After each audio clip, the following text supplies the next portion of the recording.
Hola con todos, el día de hoy hablaremos de alteraciones de la cognición y la conciencia, presentado por Hugo Andrés Guitialerazo, Jenny Forero Tutor, Corporación Universitaria Iberoamericana, Programa de Psicología, Escuelas Psicológicas Cognitivas.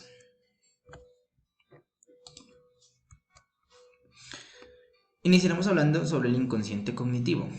El aprendizaje del inconsciente ha sido un tema que ha tomado gran importancia en las investigaciones actuales de la psicología cognitiva y junto con la percepción y la memoria inconsciente, representan el pilar del procesamiento inconsciente.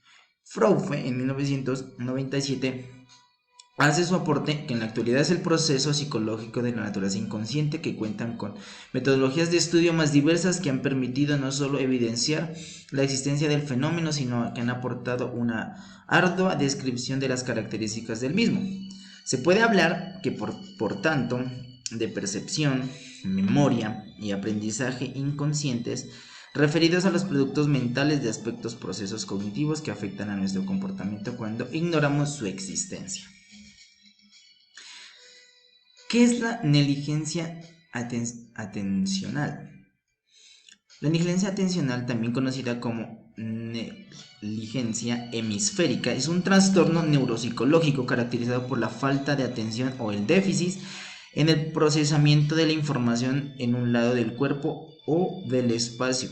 Este trastorno suele estar asociado con daño cerebral, especialmente en el área parietal del cerebro, que es responsable de la atención espacial.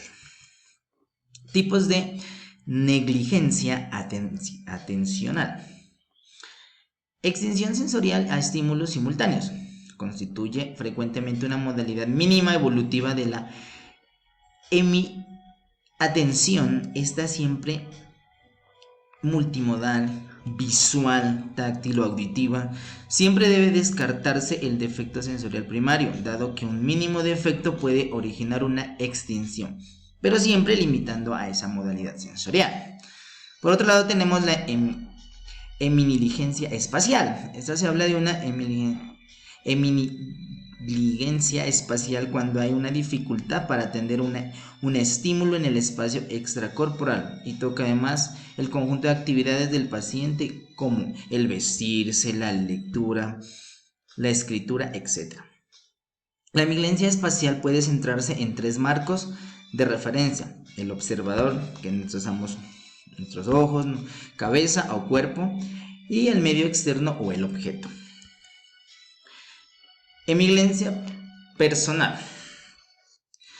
La eminiligencia personal ha sido también llamada emisomatoagnosia. En esta, el comportamiento de eminiligencia está relacionada con el propio cuerpo.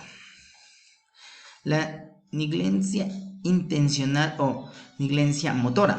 Se utiliza el término eminiligencia intencional como sinónimo de eminiscencia, que se trata de un retraso en la iniciación de los movimientos o ausencia de movimientos que pueden simular una hemiparesia a pesar de no haber un déficit motor. Corresponde a una dificultad de activar el comando motor. ¿Qué es el aprendizaje inconsciente? El aprendizaje inconsciente es el que se adquiere a través de la experiencia. Podemos determinar que son la consecuencia de los hábitos y conductas involuntarias que permitimos a lo largo de nuestras vidas. Tenemos un ejemplo: aprender a caminar, a hablar, relacionarse, ser amables, graciosos o de personalidad tímida, entre otros. También provocamos que a veces no seamos conscientes del aprendizaje adquirido, incluso después de un tiempo de haberlos aprendido.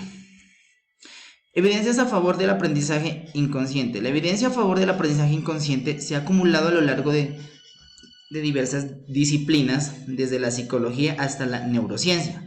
A continuación, se representan algunos ejemplos específicos de evidencia que respaldan la existencia y la importancia del aprendizaje inconsciente.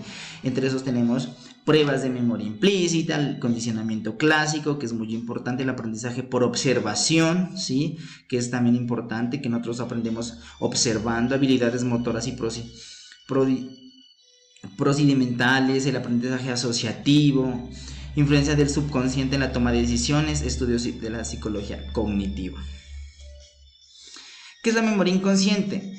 la noción de memoria inconsciente se refiere a la capacidad del cerebro para retener y recuperar información sin la participación del consciente o intencional de la persona, aunque el término memoria inconsciente a veces puede utilizarse de manera intercambiable con conceptos como memoria implícita o subconsciente. Es importante entender que la memoria implícita va a varios procesos y tipos diferentes de almacenamiento de información.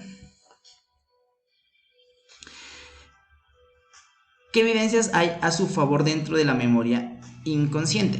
Entonces, dentro de la memoria consciente tenemos la evidencia en favor del inconsciente de memoria es abundante y se basa en diversos estudios y fenómenos observados en la investigación psicológica y neurocientífica.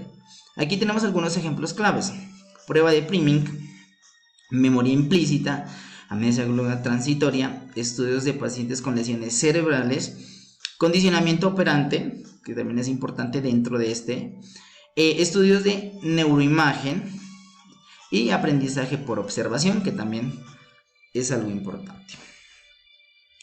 Describa dos posibles disociaciones presentes en un síndrome neuropsicológico de los que afectan la percepción o la atención. Entre estos tenemos síndrome neuropsicológico.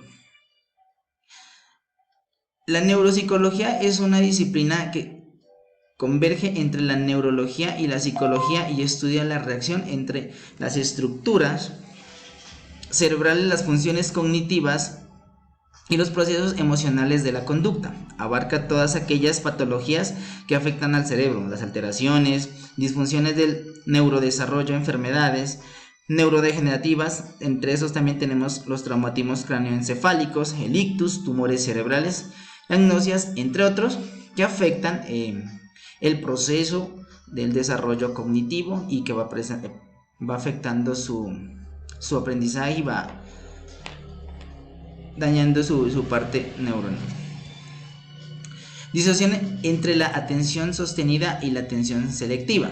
La atención sostenida y la atención selectiva están interrelacionadas en muchos casos. Para mantener la atención sostenida en una tarea, a menudo es necesario aplicar la atención selectiva para evitar distracciones y mantener el enfoque en la tarea principal. La atención contribuye a la calidad de la atención sostenida al permitir que la persona dirigida en su energía cognitiva hacia la información más relevante. En resumen, podemos decir, mientras que la atención sostenida se centra en la duración y la consistencia de la concentración, la atención selectiva se enfoca en la capacidad de elegir y mantener el enfoque de información específica, permitiendo así un procesamiento más eficiente de esa información. Ambos son aspectos esenciales de un funcionamiento cognitivo efectivo. Síndrome simultagnosia. La simultagnosia es un trastorno neuropsicológico que afecta la percepción visual y se caracteriza por la incapacidad de percibir varios objetos o elementos a la vez en un campo visual, especialmente en la región parieoccipital. Las personas con simultagnosia tienen dificultades para procesar simultáneamente múltiples estímulos visuales, lo que puede interferir significativamente con su capacidad para comprender escenas complejas o identificar múltiples objetos en su entorno. Muchas gracias.